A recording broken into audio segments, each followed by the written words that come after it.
Good day mga kudoks! How are you? So today I will have my first day of my night shift. So it will be 2 consecutive night shifts.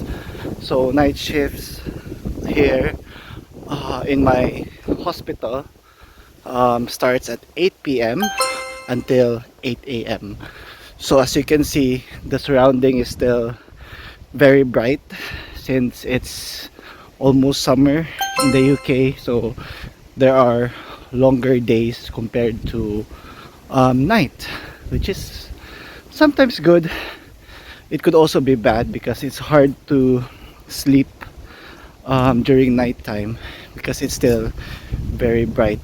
So I will share with you my experience on my 2 consecutive night shifts. So this is not my first time to have a night shift since I started working as a doctor here in the UK. So I had a couple of night shifts before here. It has been fine. It's more quiet compared to a long day shift. So there are less people, less things to do. So I don't know with you guys if you wanted night shifts.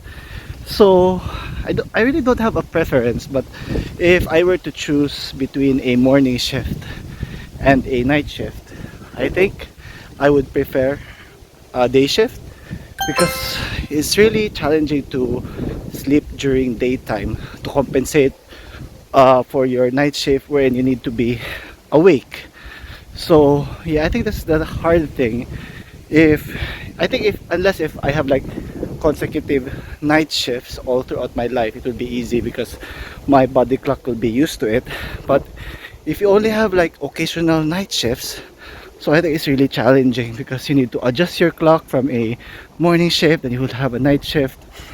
So I guess one of the challenging parts of a night shift as well, although there's not much people, not much patients most of the time, not all the time, but I think most of the time there are less patients and less things to do. But if there's like a critical patient coming into the hospital or someone really sick and needs a lot of medical interventions to be done, and there are less people and you're working in an early morning, and you're working early morning, so it's really tough because you need to be awake, you need to have a good functioning brain, you need to be alert even though it's early morning, even though it's late at night. So you are forced to to pay attention because of course you don't want to compromise the management of your patient, of course. So today guys, I will show you my 2 day shift during nights here in my hospital so that you will have an idea on what's going on. So at least guys, you will have an idea on how a night shift works here. So I will give you like a little bit of things that happened during my night shift in these 2 days or 2 nights.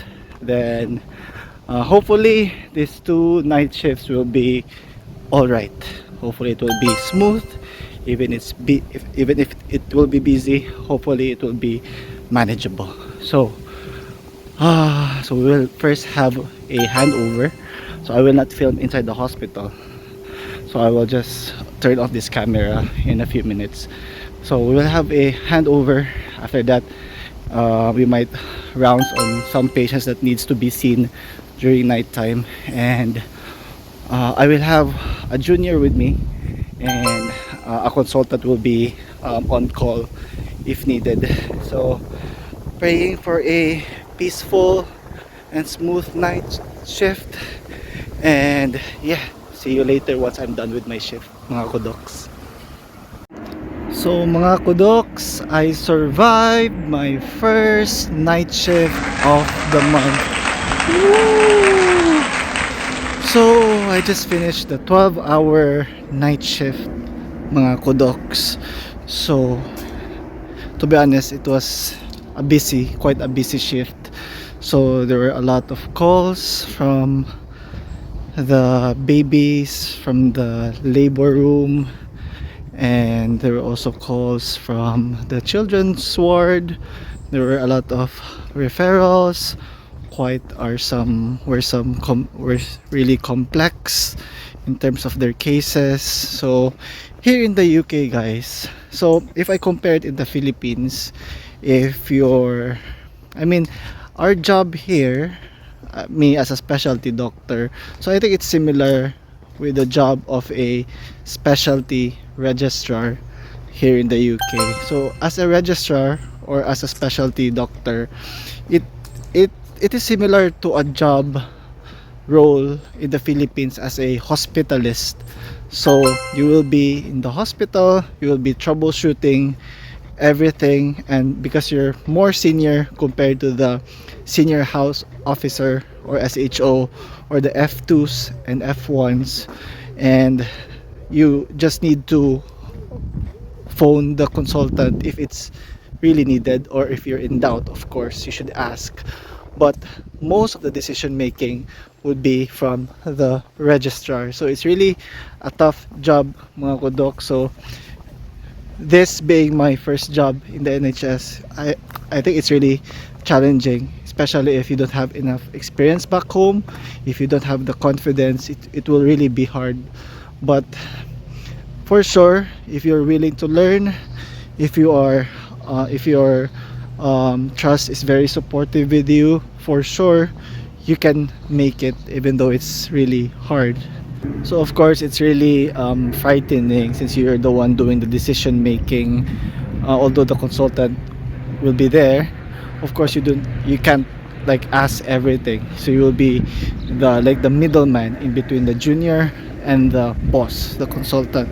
So you should, as a registrar or as a specialty doctor in the hospital, most of the decision making, of course also need to ask the input from your junior, because he or she might have a valuable input regarding the patient. So it should be like a teamwork.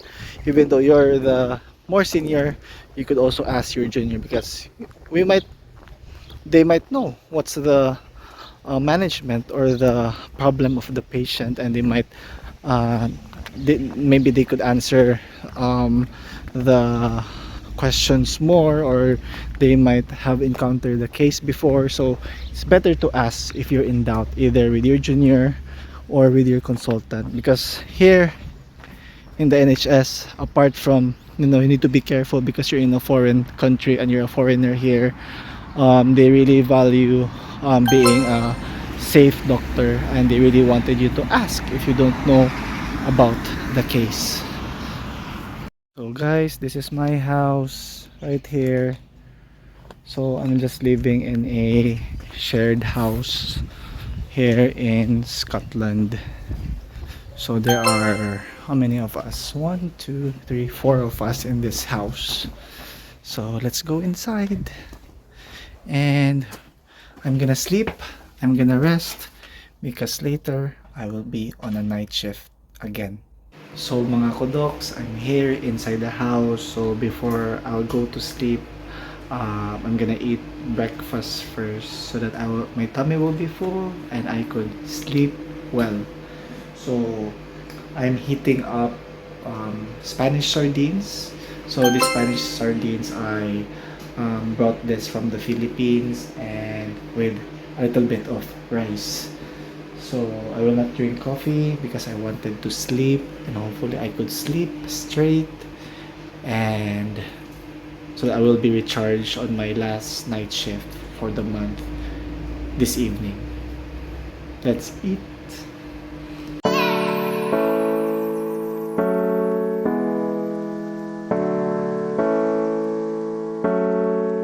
Hey mga kodoks, so it's my second night shift for the month. So unluckily, I only slept for almost 5 hours since I ended my night shift this morning.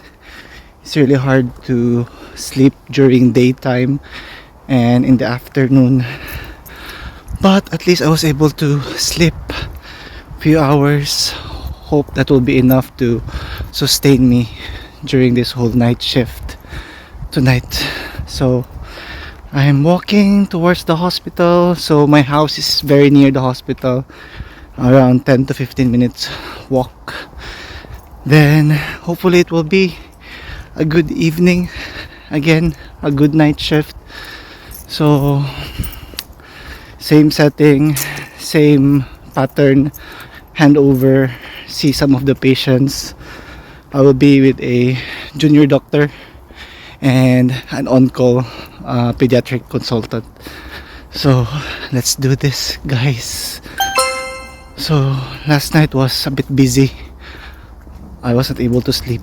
Hopefully this time, hopefully I could sleep a little bit.